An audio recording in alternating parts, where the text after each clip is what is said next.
What's going on, family? So we got another very important guest, or we got two of them coming, all right? Double the fun. These are my vegan pals, my vegan friends, okay? I'm sure you heard of Surviving Vegan. Yeah, we got the couple coming, all right? We getting double trouble. I'm loving it. I can't wait to see what they're going to talk about because we getting into some more love, entrepreneurship, and we're going to do it the vegan way this time. I got Hitman on the beat. School out. Secure the bag with 1017 Scoochie. Scoochie. Yeah, Puerto Rico, East Atlanta. Yeah. Well, Miami.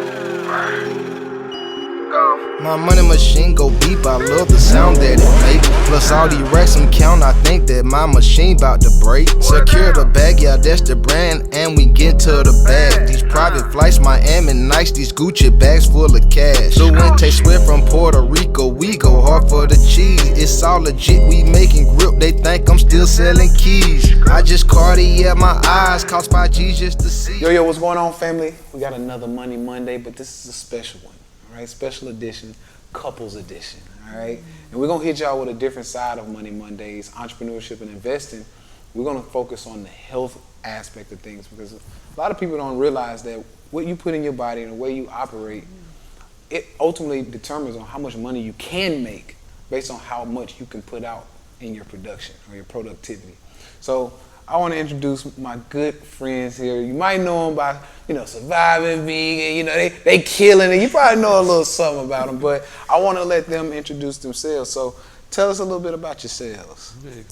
Hey everybody, what's going on, family? I'll go by Grizzy and Orisha. I am the face of I'm Surviving Vegan. You probably see my content. If you stop eating honey buns or hot sausages, it's probably because of me. You probably saw one of my posts being shared on TikTok or Facebook or Instagram. And I, as I said, am the face of Surviving Vegan, and our mission is to help families restructure their health, wealth, spiritual health, and mental health. Yo, and I'm Grizzy the God, man. I am the system behind I'm Surviving Vegan. I've been behind everything that we've been building. She's the face, but I'm the systems. I make sure the machine run. And I'm all about purpose building, man. Learning your purpose and excelling in your purpose. Yeah. We ain't just about making no money. We want to make money while we're in our purpose. Yes. So that's who I am. I love it. I love it. I love it. Now, some of y'all are probably thinking, who the hell is that on the Taze lap? Right?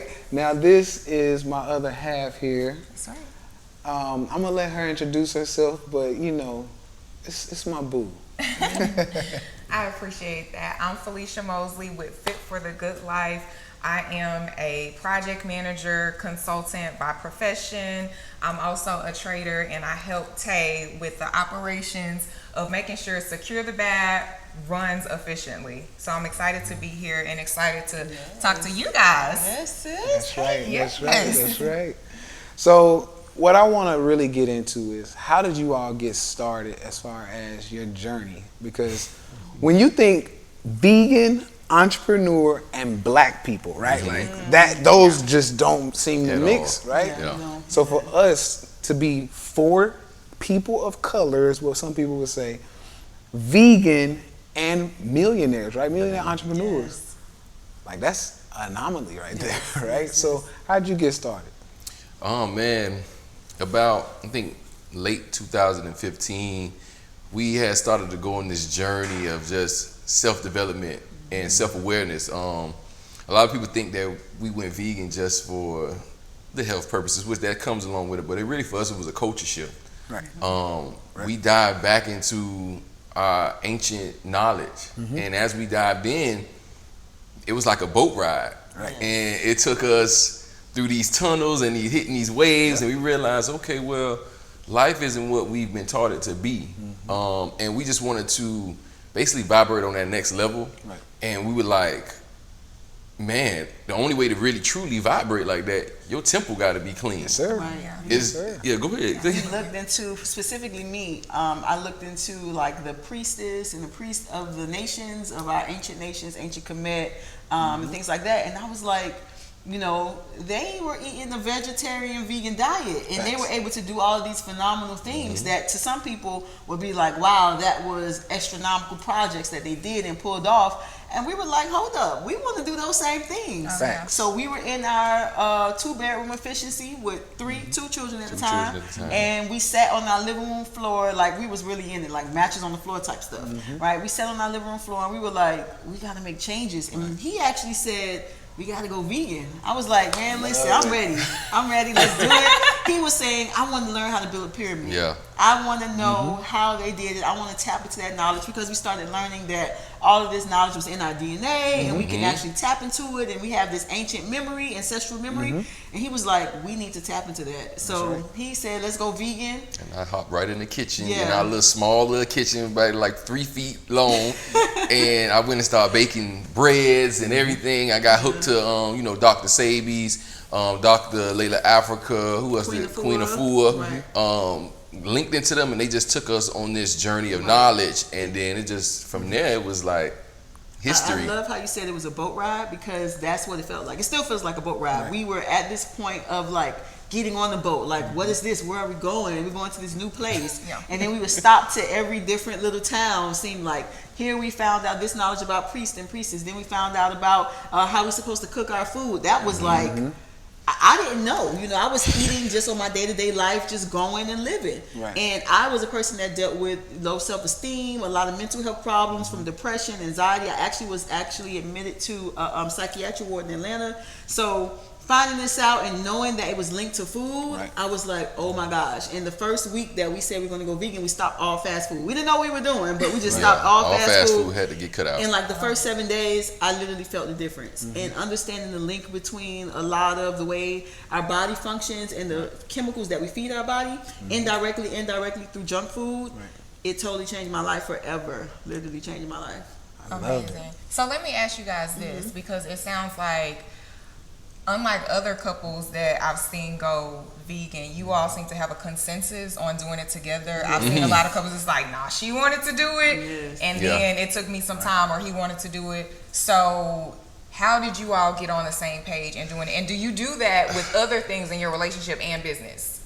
So, like she said, I just brought it to her attention. I said, yo, because we were already learning together. That was the key to it. It wasn't like one was learning and the other one wasn't. So as we were learning, when I brought it to her, she couldn't refute the information. She couldn't kick it back, because she knew she had already seen it and learned it. So that made it so much more easier. And then as we went through that, we started to channel that in every aspect of our life. Because prior to that, we've had our ups and downs. We've been together 14 years. So we done been through all the rough patches, and we started businesses together and different things, and it didn't work because we didn't see eye to eye. And at that point, that was the shift for us. We saw eye to eye, and then we saw that blueprint helped us to grow, and then we added that into what we have today and kept building on it. It wasn't like, we got together and then we just on the same page. We went through literally maybe like 8 years of not being on the same page. Like 8 years of him being over here, me being over here, and that caused us to butt a lot. And then we just came to a point where we realized something isn't right. We didn't know exactly what wasn't right, but we were like, something isn't right. And we want to work together to figure out what isn't right. And even in us coming together, we still wasn't on the best of terms. We had been through a lot of relationship problems, and we were just at that point where people were like, it can't get any worse than this.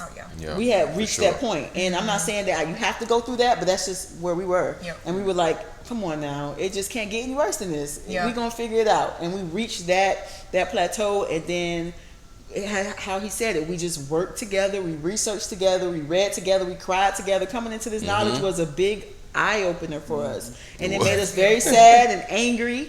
And we sat there, we did it together. So we were blessed to, come into it together, but it wasn't always like that. We had 8 years of on that, rocky plane of not understanding each other. Now, we don't see eye to eye, even today, on every aspect. And like in business. You won't. You won't. So, humans.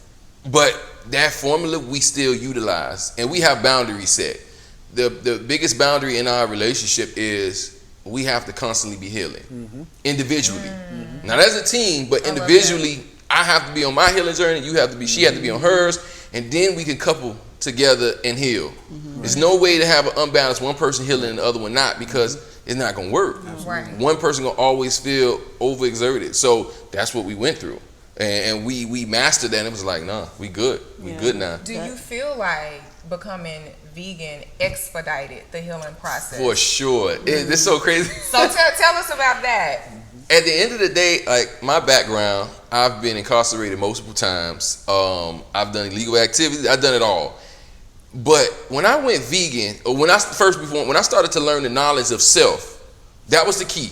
Learning knowledge of self, culture. That's why I say it wasn't about eating healthy at that point. It was just about learning me. And I went through all my life not knowing me, you know. And when I got a sense of myself from doing my culture research, learning that I am royalty, learning that I can have a clean and healthy temple, that shifted me, and then my mindset changed. Right. So the veganism just gave me more clarity. Yeah. Now I can move better, I can think better. But it really was the culture, understanding my ancient culture, not the culture we have today. Right. You know, that was, and I don't even want to go there yet, but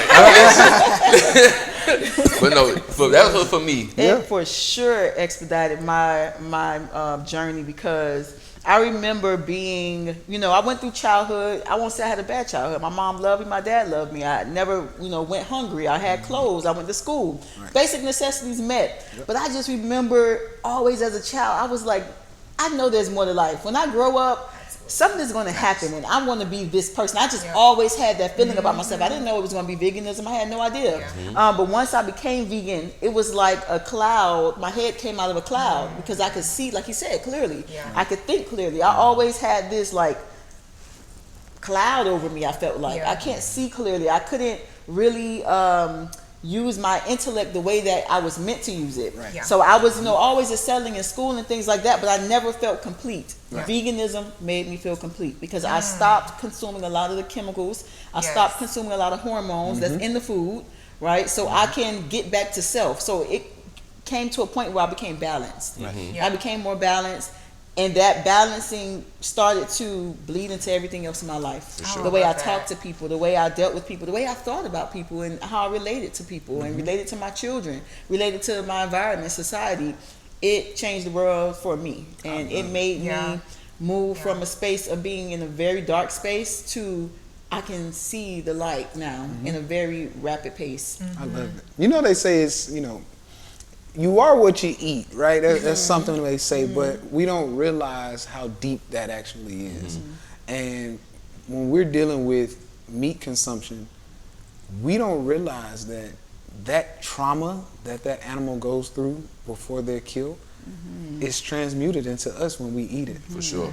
And you're feeling like on edge, like, why do I want to like run and cry and like hit something? Or, you know, why did I have a dream about being killed last night? It's like, well, probably because you got that substance inside of you, you know? Absolutely. And it's like that, the same way we pass down genetics from offspring or mother to child, right? Mitochondria DNA. The same way we do that, you can also eat the food, and that same information is in that meat, you know?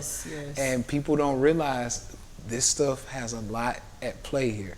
It's your foundation. Seriously. It's literally your foundation. I didn't realize that, but I heard our great teacher, Dr. Africa, say you are only as healthy as what you eat. How can you think that you're going to be any healthier than what you consume? Exactly. You're taking the external world and putting it inside of you.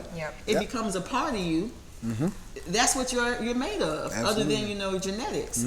So that was like a wow moment. People don't realize that animals, at the end of the day, they have spirits and souls too. Absolutely. You think that animal don't know he's going to slaughter?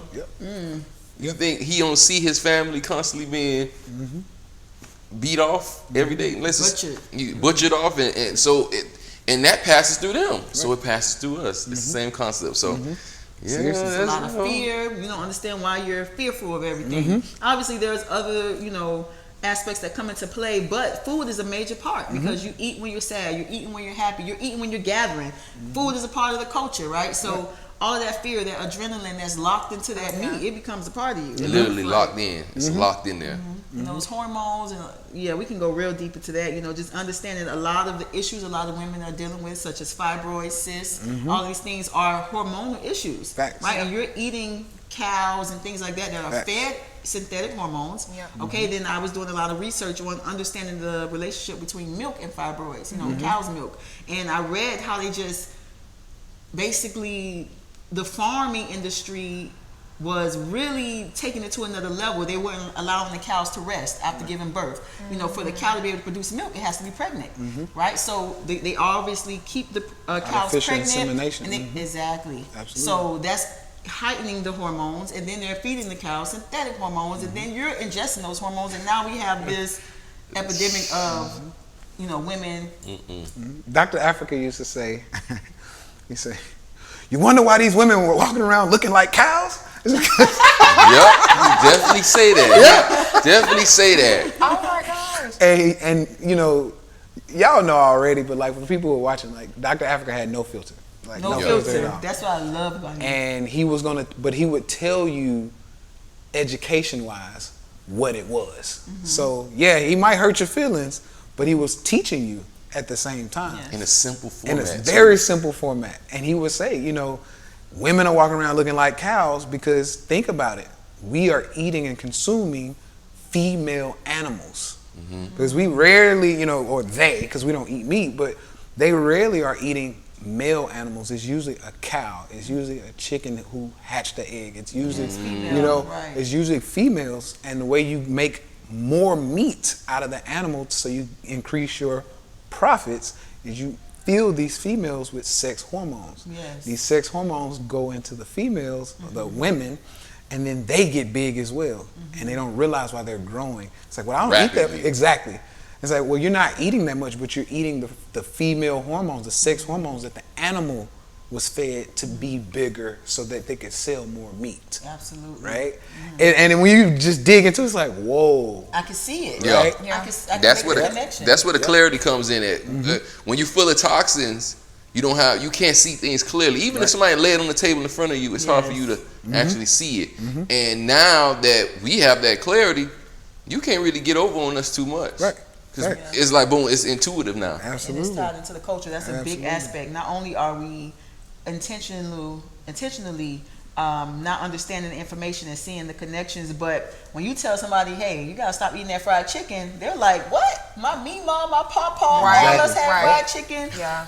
You taking away my Christmas, Thanksgiving food. You're taking away my birthday parties. You're taking away my grandma's 20-year recipe. My So mama biscuits. tradition. Take it back, my mama biscuits. My mama tradition biscuits, and man. loyalty is so Yes. important to Tradition. people versus like their actual health. Correct. Exactly, correct. because it's culture. Culture gives people their Absolutely. beliefs. So if I tell you to take away this chicken or whatever dish it may be, cultural dish, you're taking away somebody's belief. Right. So they don't see that. They don't see that. They Right. rather stick with that, which is understandable, right? Yeah. Yep. They rather stick with that because it's so much that comes with it. It's not just chicken. Right. It's my whole life, my childhood, my adult life, what I feed my children, what was passed down. We had this Absolutely. recipe in my family for 50 years. Yep. Yep. So So then, how did you all come off to family and friends when you broke away from the tradition? oh gosh. We were number one. We were angry. Yeah. We were sad, angry, upset. Like at our parents, our grandparents, not feeling like we were robbed. Yeah. You know, Yeah. we felt like that. So when we started but we wanted to help too. We was like, well, we got to wake them up. Right. Like y'all got to be woke to this now.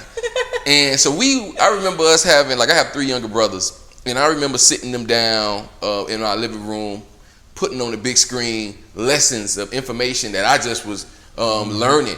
And that was our way of just pouring into them. Right. My family was a lot more receptive to the knowledge.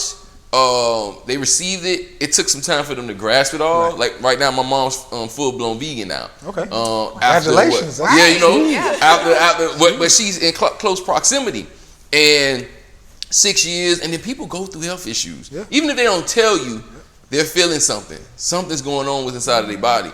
So if you be real close to us, you see we talk about it. We're very upfront with it, so that helps them to gradually go through the process. Yeah. As far as your family, I wasn't playing. I was like, everybody meet me at the house this time, right now. I have my laptop, HDMI cord. I put on Hidden Colors for them. There we go. Hidden Colors Listen, was the go-to. I was looking at their faces. They were like, "What we supposed to do with this?" That's what they said. What we do with this? Now, my younger siblings, they were, young, so they were a little more receptive to the information. Correct. My younger sister, she didn't go full vegan, but she ended up being pescatarian. So she's been pescatarian for like the last 5 years. My mom, no, it ain't really hit her. It ain't hit her yet. But when she needs something, she calls me. I'm like, listen. Yeah. I can't go back and forth with this. You have to live this way. If this happens, this is what you're gonna have to do. So she's slowly but surely starting to implement little things. She's not eating the table salt anymore. She's not eating, some of the sugar, some of the boxed foods, right? So I understand that, and I had to realize myself because I was angry, like, why y'all not listening? I'm showing y'all what I'm trying to do and what it's done for me. So I had to let go of that control aspect. Like, I want this for you all. You have to do it. Yep. I really had to heal within myself. Like, what is making me feel like I can tell them what to do with their life? Right. Absolutely. Right. At the end of the day, this is their journey. I have to allow them their time, and just continue to be the example. So that's what I'm doing in my family. Continue to be the example. They do call me when things go wrong, and I'm the one that's coming to help them. My aunt, I will say, my aunt took on the spiritual part. Me and her have always had a very, very close relationship, and because she's taking on the spiritual part, and because she's, going 30, 60 days without meat, she's doing better. She's starting to see a lot of financial success in her life. There you go. So now people are saying, all okay, now connected. Orisha did it. Now she's passing on her auntie, and I'm seeing success on her auntie. I'm seeing people like, oh, Correlation. okay, They make the correlation. Yeah, so That's I told funny. her. Yeah. That's what I told my aunt. I said, you do this. No, I don't do it just because, of course I want to be healthy. Of course I love the planet and the animals and things like that. But there's so much more for it. You can unlock so much in your DNA, so much memory. Yeah. You're going to be so connected. You're going to have so much more power if you do this. Absolutely. My auntie, she's never been a person that, if you give her information and you show and prove to her, she's not a person that's going to be like, nah, I'm all right. She's going to be someone that tried it. So she tried it. She started last year. Right? She started, her business grew faster than ever grown in the last 20 years. I said, I told you. And she's like, I'm doing it. I'm for it. She's not fully vegan, but she has her periods where she goes vegetarian. And that's what she's doing. She goes pescatarian. Or she totally abstains from meat. What else can I ask for? So she's seeing success with it, and she believes it. I'm very similar to you in that aspect because I was very controlling with it. I still am, to be honest with you. When we got together, I was like, you know how I eat, right? And she's like, I eat what you eat now. I was like, there we go. That was pescatarian. Oh, okay, okay. And she was very supportive, though. Very supportive, which is very hard to find. Yeah, for sure. So I was very controlling in that aspect because my thought process is, I want the best for you. Why aren't you listening? Yeah, right? Yeah, like, yeah. I'm trying to help you. And so for me, and as I'm very aggressive man. Like I'm a manly man. So it's like, look, listen to me. Yeah. And my family, it took a while. And for me, the reason why I say for both of y'all actually, very similar to both of y'all is because I started saying, okay, my motivation now behind all of my actions are going to be to show you how well I can do because I'm vegan. It wasn't even about veganism no more. Now it's like, okay, watch this. Watch how I'm able to perform. Watch how I'm able to manifest. And then you come back and talk to me. Exactly. And it just started, like you said, it just starts coming and coming and coming. Like, hey man, how you make all that money? It's exactly. Like, well, I had to read, right? And in order to read, I got to be operating at a certain level. Otherwise, people read, you start falling asleep. Yep. You can't stay up. That's a short wire in your brain saying you ain't getting enough blood flow to the brain. Right. You're not getting enough blood flow to the brain. You probably got atherosclerosis or something that's clogging those blood vessels, and that comes from what? Meat. Right? That's right. So I started making those connections, and people were like, "Oh shit! Dude, he really knows what he's talking about, and he has something to show." Yeah. And that was for me the biggest thing, because like I said, I didn't go vegan either. I didn't go for the animals. I didn't go vegan for really anything other than myself. And similar to you all, I started because I knew our heritage. I knew where we came from, and I knew that they didn't eat like that. And as a matter of fact, it was planned for us not to eat like them. Because of course, we were kind of introduced to this country in history by way of not being the best. We weren't liked. Let's say that, right? Yeah. We weren't very popular. We'll just say that to keep it cool. But that being said, there was agenda to say, let's keep them suppressed. Yes, right? exactly. And the best way to suppress something is to give them the opposite of what they need. You need oxygen, we take your oxygen away. Right. You need food or this type of food, we take that away. Right. Right? So if you're a Lamborghini and I want you to run like a Camry or run like, something you lesser 89. than, we're going to give, there you go. Yes. We're going to give you a certain type of gas versus the premium gas you need. We're going to, instead of changing your oil every couple months, we're going to change it once a year, right? Or every other year. Yeah. So now you're starting to devalue or degrade what's actually pretty damn valuable and pretty powerful, right? So for me, it's like, I just need to redo everything that was done to us. That's why I started with the vegan journey. And of course, I was overweight, 300 pounds and all this stuff, and it just started taking it all away. I lost 120 pounds. Wow. Diabetes went away, heart disease went away. Like everything started to go. I had real bad eczema. All of it cleared up. And people were like, wait a minute. Even because we've been knowing each other since we were like 15. Oh, so I've seen the transition. So I was amazed. Like I was sold. I'm like, say less. Like let's say less. Say less. Okay. All right. Yeah. She saw the glow up. So, for me, it got to that point where it was like, all right, we in there. But then, when you're a successful vegan, and when I say successful, it's just you eat successfully as a vegan. Right. People start trying to grab at you so that you can be put into the box. Hey, he's with us for the animals. Hey, he's with us for, the environment. Yeah. Hey, and they try to box you in. Yeah. It's like, he's been vegan 10 years. He's with us. God. Right? You're supposed to be like this. Yeah, they try to box you in. And I had to say, nope, I'm not with you. I'm not with you. Yeah. I'm actually vegan for my health and for my prosperity. Correct. Yes. Right? That's exactly. And I started my own wave with that. And so when I saw y'all, I was like, oh, they on the same thing. I was like, dude, it's funny though because I get Instagram messages. We both get Instagram messages. And I remember when somebody wrote me, it was like, why you driving this big truck and and what it does to the earth and whatever the emission that it puts out. And I'm like, okay, I'm vegan, but I like to still drive my nice truck. Now, I get people got their different societies. You don't want pollution in the earth. You don't want to kill the animals. But again, don't box me in to have to fit into your category. Yes, all of that is good. I ain't against what you're saying, but don't beat me down. Somebody wrote me the other day and said, well, this is literally, I guess, it was like, you on your phone too much. How you trying to be vegan and be healthy and you on your phone so much?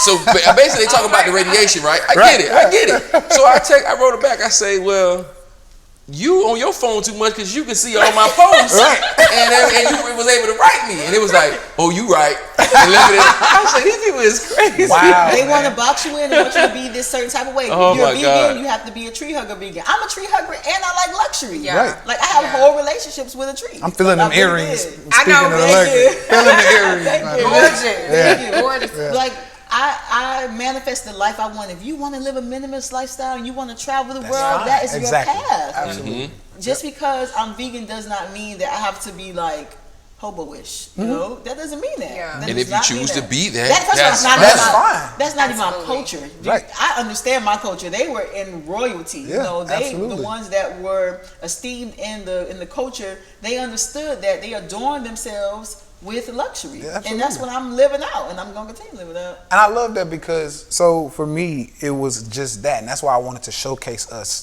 together, because my goal has always been to show and prove that I'm total opposite of what you think a vegan looks like. Yes. Correct. If you talk to me on the phone and say, yeah, I'm vegan, you expect some skinny guy coming in with baggy ass, karate pants or something. You know what I mean? With my hair all over my head. It's like, no. I'm coming in fresh. I'm gonna pull up in my Lambo. I'm gonna have on jewelry. And it's like, oh, I wasn't expecting that. Yes. And it's like, no, I'm still me. Yeah. Yes. Right? I'm still me. I just want to be a better version of me. Exactly. Right? Yes. And like you said, there's nothing wrong with the people who are the tree huggers, right? There's nothing wrong with the people. And I say that because some of those people are the most selfish. And I have to say this because a lot of people come at me in the DMs and say, oh, how could you get rich? Rich people are selfish. Rich people are this, rich people are that. I say, well, I think of it different because a lot of people come to me on that vibe because they're just trying to get enough for them.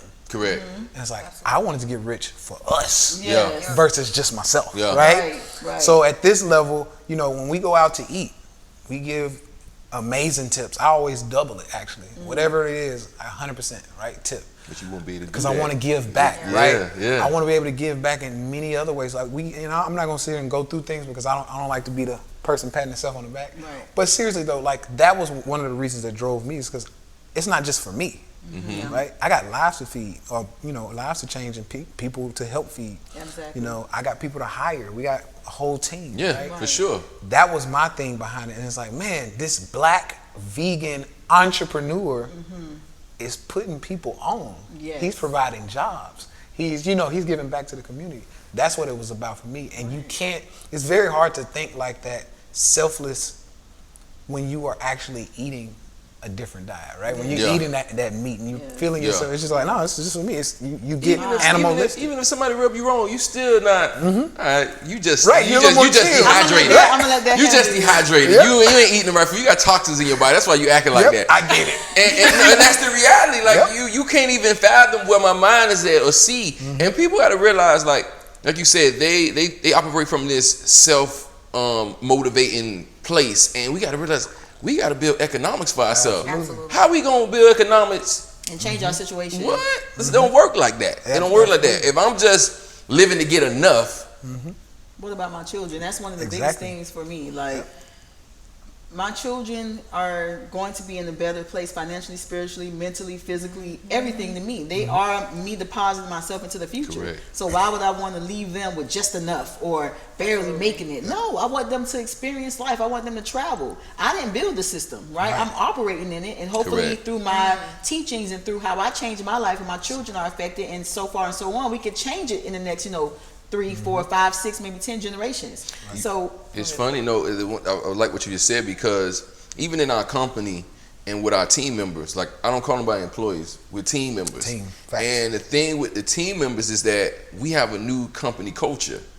We don't have the hierarchy. America. the corporate American type of culture. So Yeah. one of the things that anybody that comes to our team, they have to be on the healing journey. Yeah. I'm not saying they have to be vegan, No. but they have to be on a journey of self-discovery, releasing trauma, anything that you've been in, being open. We have those conversations with our team member so that we know that ultimately, again, we're not just focusing on us no more. Yeah, we know the tools. Now our team got the tools. Now their family got the tools. Boom, boom, boom. Keep rolling out. Each one and teach one. You change it. You change the whole trajectory of everybody's lives at that point. You're not being selfless. Right. You know, so I love selfish.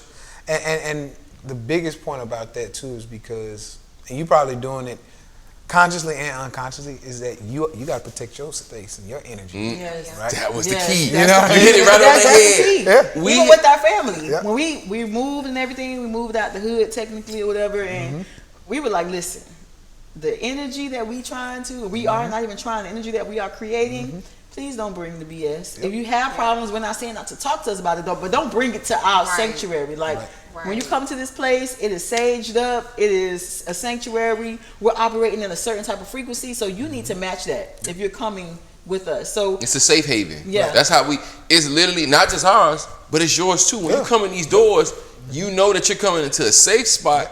You can release, you can talk, you can have a good time, you can kick back. Just don't bring that in these doors. Leave it out there.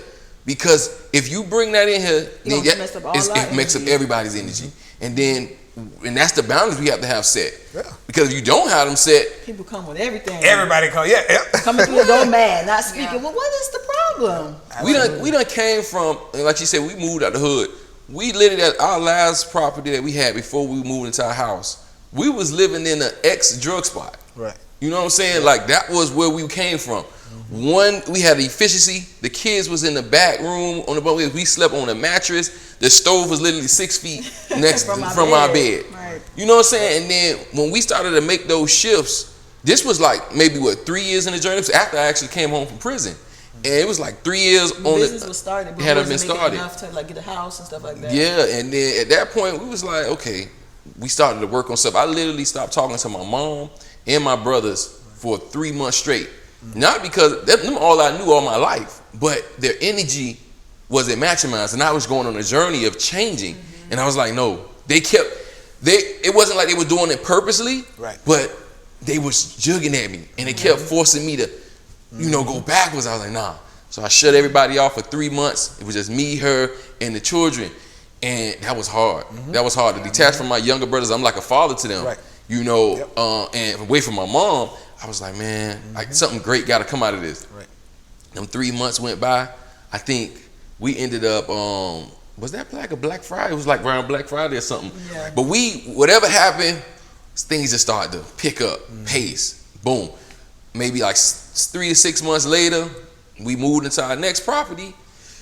Our business blew up because of just taking those time and guarding our peace in our space. We definitely believe in isolation for not ever, obviously, but for a short period of time, just to realign myself. What are my goals?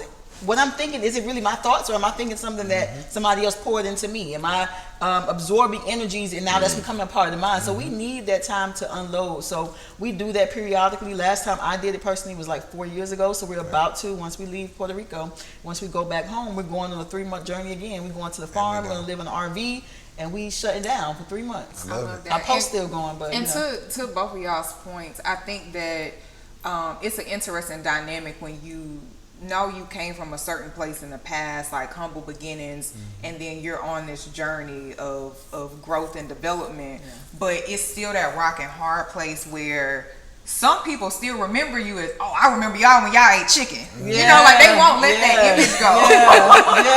And so it's so complicated, you know, having people respect that space of growth. It's like, no, you got to respect who I am now. Like, you can hang on to that. And I think it's a good point that you all said with kind of like retreating to this like isolation, to have people respect that space and not basically tamper with your peace and your energy, because that's so important. Because people will. I remember when, you know, you was in jail, you were eating meat, and it's like, yeah, I probably was. Can I not grow? Right. Exactly. Can I not grow? They do that. People done that to me on Instagram. They'll write me from a blocked account. Oh, I remember in high school you was this, and I remember when you were this. You always been.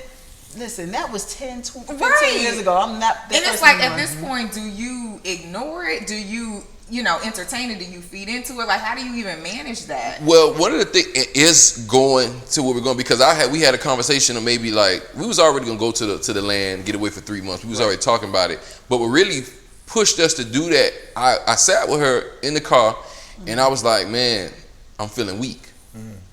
You know, at the end of the day, you got to realize we on the battlefield. And you have armor on. This is the analogy I gave you. You got armor on, and you in the war.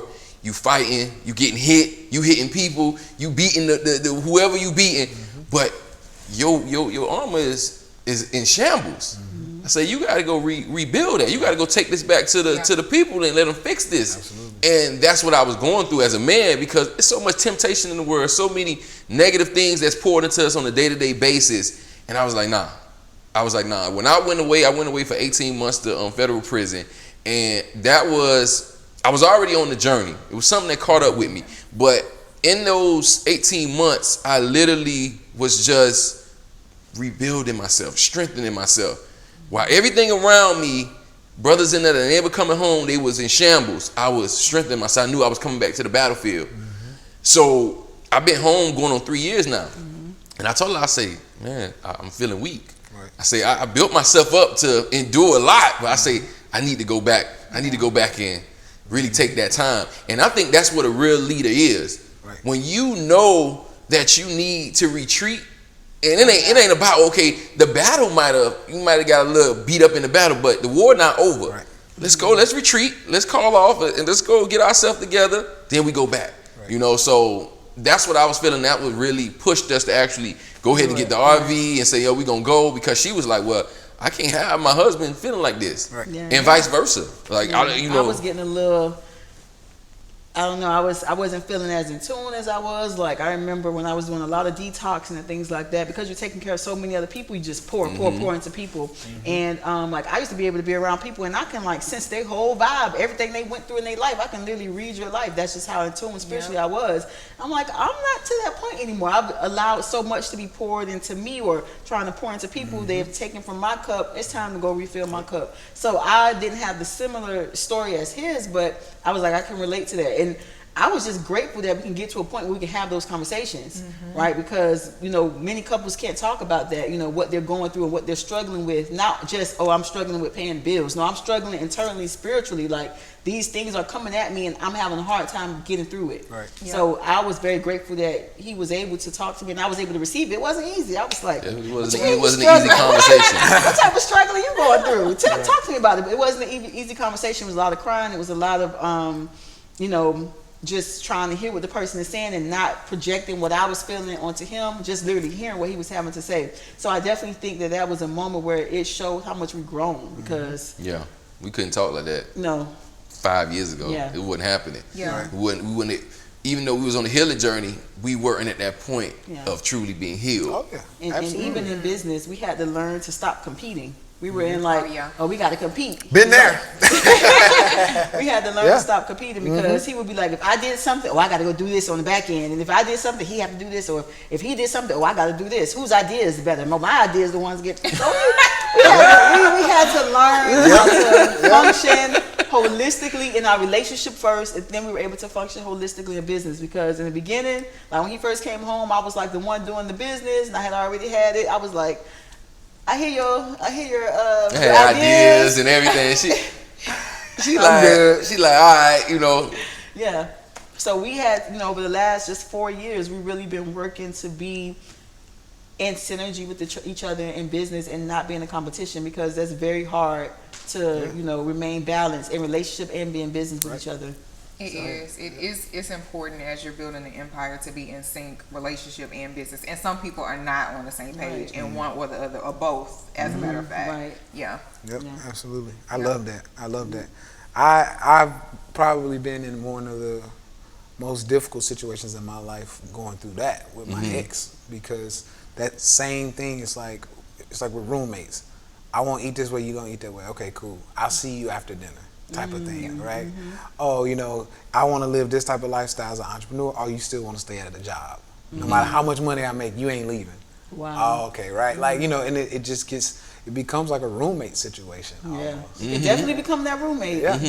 Definitely can. But I think we've been there a few times where we just like We had were a year straight where we was just roommates. Yeah. 1 year straight. That was not business though. That was more relationship problems. It was, but and that's the thing. I'm glad she said that because in relationships, you can't separate relationship from business. I told you to tell her that all the times. Like we'll go through something because we've been entrepreneurs, but all our businesses have failed because we went through relationship issues. Yep. And I got to the point was like, we're never going to succeed if our relationship not right. I don't care. You could say, listen, pleasure from business, put it to the side. It don't work like that. And Dr. Lady Africa taught us everything works in harmony. Facts. Business My and aunt. love is my all day. Yes. Everything and the culture that we live in, the Western culture, has split everything. It's compartmentalized so many different aspects. It don't work like that. So Everything's holistic. Everything's you know what I mean? yeah. So until you understand That's that, a big thing for me, realizing that he's not my competition. We're like Correct. working together.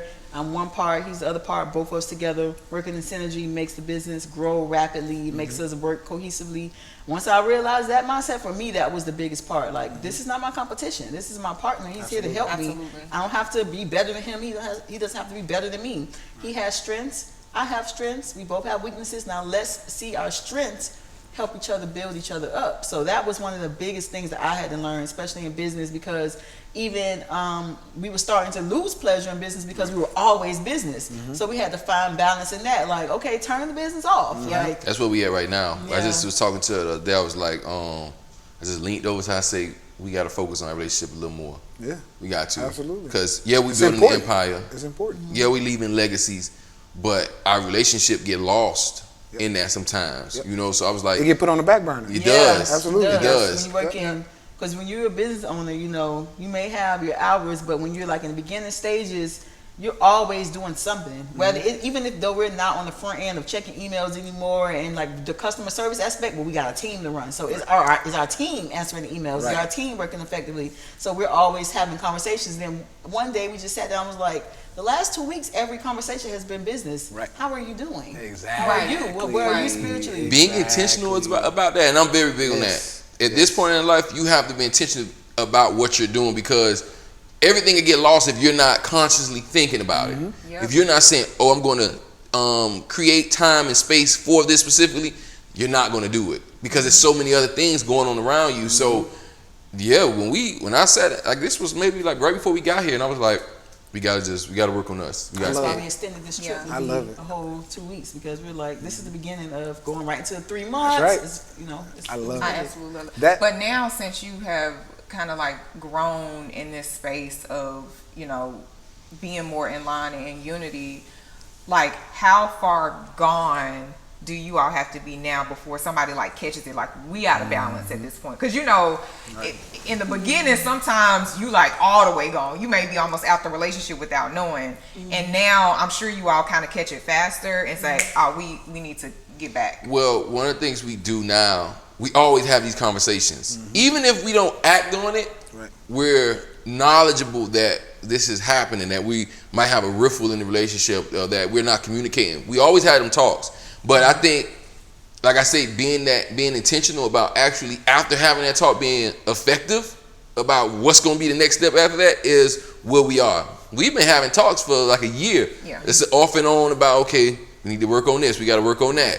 But and just being honest, I'm more of the workaholic, so I'm the one that's usually getting checked more than him, and that's just the nature of relationship. That's why I'm the system. I'm all about creating a system so that she don't have to be that workaholic. Like at the end of the day, on the reverse end, when I was living the street life, I would say that's all I was doing. I'm out there all day. I'm grinding. I mean, where I'm gonna make this money for, I gotta make sure the family good. But and she used to always be on me, she was like, babe, you don't have to do that. Stop, let it go. And I used to always be like, well, what we gonna do? She used to work. Now, it's not like she never worked. She always had a job, but I wasn't working like that. I was like, and I done had multiple jobs. I was like, I'm tired of that life. I'm tired of working for somebody. Yeah. And I just went the opposite route. But she used to be like, just stop. And then when it clicked to me that money was nothing, like literally nothing, it's paper that grows on trees. And I can attract it. And I literally, every mineral that's in that paper is in my body. It's nothing different. When I locked into that, my whole sense of chasing money was different. It was totally different. So, but then the role is swapped. I became like the workaholic, and he was like, "What is going on?" Like literally, I would be working. Like when he first came home, we would have conversations on the phone. I'm just in front of the computer talking. He like, something gotta happen. Yeah, so I'm definitely the one that works a lot. Yeah. And he's always checking me. It's very rare that I'm checking him about, hello, I'm here and you're not listening and you're working. It's usually the other way around. So I appreciate him. Sometimes I don't want to hear it. I'll be like, I'm not gonna lie. Sometimes I'll be like, all right, 10 more minutes, 15 more minutes. But he definitely does a good job bringing me back to that point of like, you're doing it again. And I can't get mad at it because I'm like, I need that. Right. So I have an understanding, again, not realizing that he is my partner and not my competition. Realizing that, because I would get mad when he would say stuff like, you're working too much, or not. He won't say it in an aggressive way, but he would be like, you working too much. Sometimes I say it. I am a little over aggressive. That's due to my background, but I've shared that a lot. Good, I get it. He would say it sometimes with a little, but I used to be like, listen, no, I'm gonna work. We're gonna work. This was working for us, and that's what it is. But that was me seeing him as like not my teammate. As competition, right? Yeah, absolutely. So you trying to take me out of the game? Is how I was looking at it. So really changing my perspective on the nature of our relationship helped me to receive his criticism. That was the first time I heard her say that. Take me out the game. I never tried to take her out the game. That's how I felt. But no, I get it. That's the first time she used it, said it like that. And that's never been my intention. It's always been to bring harmony, because that's always been her attention for me, to be in harmony with myself, her, and our children. And that's something that I battled, coming from a background, no father, mother working all the time. I had my grandfather, he died at an early age, and I had to raise my younger brothers. So that was, I'm always like, just like that, So she had to bring me down. And then when it switched, I'm like, well, God, dog, you don't talk me off the ledge, and here you go, So I'm just happy we definitely got to that spot. It's definitely about keeping each other balanced. Yeah. Oh, yeah. Seriously, I'm glad y'all mentioned that, because I know a lot of people at home are dealing with very similar things, especially even if it's not entrepreneurship in a coupled relationship, it's still some type of you work too much or you're not paying me enough attention, and it's something that I feel like works for us. and I try to keep it with me, because it does start with self, right? Am I showing up? Am I creating an environment to make it okay for us to spend time together? And I use it like on the phone, because we talk about being on the phone a lot, right? And I remember, in previous relationships, because I'm banging out work, boom, boom, boom, boom, boom, and it's almost like this reverse psychology type of thing, where it's like, you're on your phone too much, and it's like, well, now I'm definitely not getting off, right? Like, F you, because now I'm already thinking like, you just want to make the time off the phone hell anyway. You know what I mean? Okay. So it's creating that environment where it's like, hey, it's fun over here, right? Yeah. And it's like, man, fuck that phone. Then you sit the phone